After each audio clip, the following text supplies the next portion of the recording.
Halo semuanya, perkenalkan kami dari kelompok 7 akan membahas materi tentang standar costing.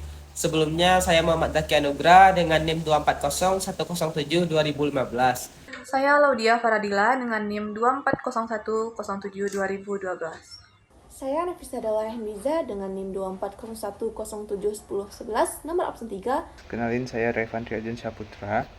Materi ini mencakup pengertian dari standar costing, kegunaannya, hubungannya dengan anggaran, jenis-jenis standar, serta perbedaannya dengan target costing dan kaizen costing. Pembahasan ini penting untuk memahami bagaimana perusahaan menjalankan dan mengendalikan biaya produksi secara efisien. Mari kita mulai kepada pembahasannya. Jadi, apa itu standar costing?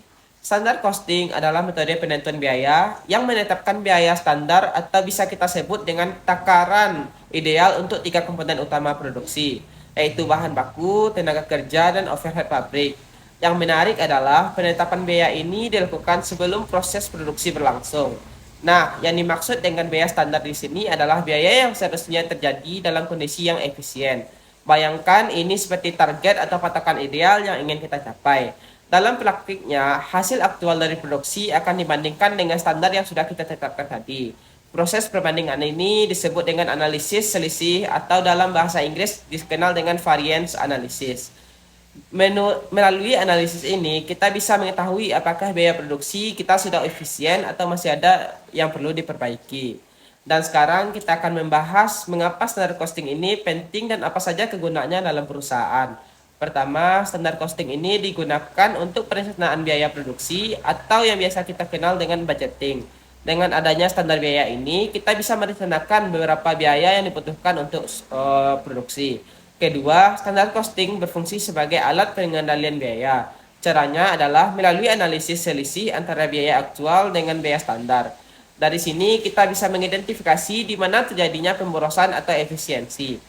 Dan yang ketiga, standar costing membantu dalam evaluasi kinerja, baik itu kinerja departemen, produksi, maupun manajer yang bertanggung jawab. Kita bisa menilai apakah mereka sudah bekerja secara efisien atau belum. Dan yang keempat, standar costing memiliki dasar atau penetapan harga jual produk. Dengan mengetahui beberapa biaya standar produk per unit, kita bisa menentukan harga jual yang tepat. Dan yang kelima, standar costing berfungsi sebagai alat motivasi untuk meningkatkan efisiensi operasional. Ketika tim produksi memiliki target yang jelas, mereka akan termotivasi untuk mencapainya. Dan yang terakhir, yang keenam, standar costing menjadi dasar dalam pengambilan keputusan manajerial. Dari standar yang costing membantu manajemen membuat keputusan yang lebih tepat dan berbasis data. 3. Hubungan standar costing dan anggaran. Anggaran yaitu rencana keuangan secara keseluruhan perusahaan. Sedangkan standar costing adalah bagian dari anggaran, khususnya anggaran biaya produksi. Hubungannya, biaya standar dipakai sebagai input dalam menyusun anggaran biaya produksi. Kedua, anggaran membantu memastikan biaya aktual berada di jalur sesuai biaya standar. Kemudian, hasil selisih biaya standar dengan aktual digunakan untuk revisi anggaran di periode selanjutnya. Kesimpulannya, anggaran mencakup rencana total, sedangkan standar costing memberikan detail biaya per unit sebagai dasar rencana. Selanjutnya, yang keempat, penentuan jenis standar. Yang pertama yaitu ada ideal standar atau standar ideal. Standar yang hanya bisa dicapai dalam kondisi sempurna, tanpa cacat, tanpa downtime, biasanya tidak realistis untuk jangka panjang. Yang kedua ada currently attainable. Standar berdasarkan kondisi normal dan realistis, memperhitungkan waktu istirahat, kerusakan wajar, dan lain-lain. Banyak digunakan di perusahaan. Yang ketiga ada basic standar atau standar dasar.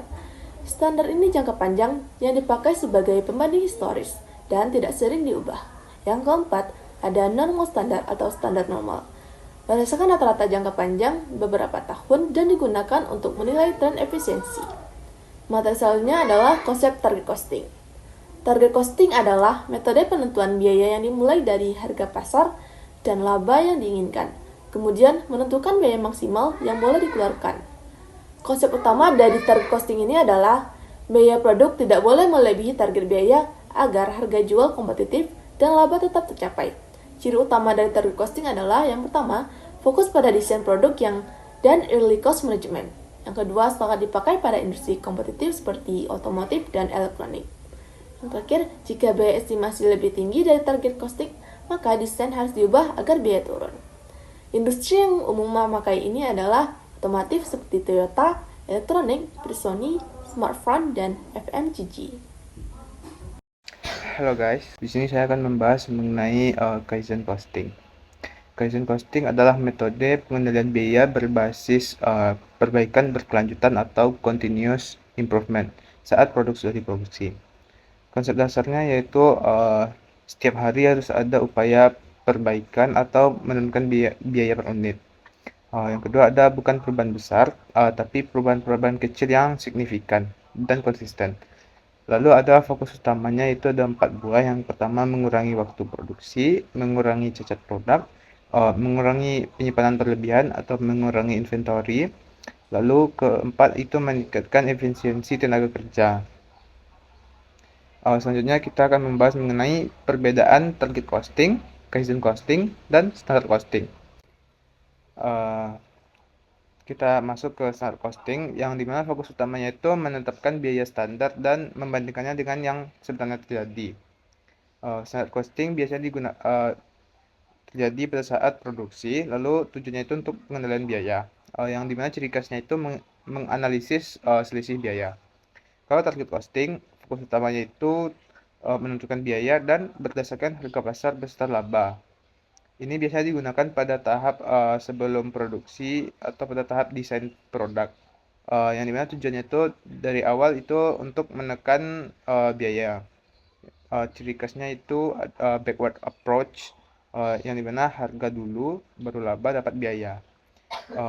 Kaizen costing itu fokus utamanya penurunan biaya berkelanjutan atau continuous improvement tadi.